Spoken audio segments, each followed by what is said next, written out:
Why I don't usually recommend a cervical fusion for neck and arm pain. Well, first, 90% of the time you get better without surgery. But then if you need surgery, most surgeons will go from the front of the spine where they will remove all of the disc and put in a little spacer with screws. Okay.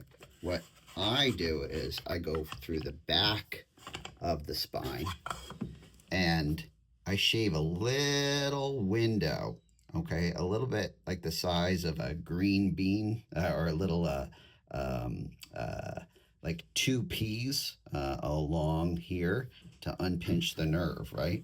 And so the reason I don't want to go from the front is because the complications of going through the front include trouble swallowing, trouble with changes in your voice, and adjacent segment disease, right? So after an anterior cervical discectomy infusion, there's about a 10 to 30% initial incidence of people with swallowing difficulty, and then long term, it can last in 3 to 5% of people, which is very bothersome. Voice changes due to distraction of the recurrent laryngeal nerve can happen about 3 to 5% of the time, which is a big deal for people who are professional singers, or really that's a big part of their life. And the last, adjacent segment disease, or we call the gift that keeps on giving.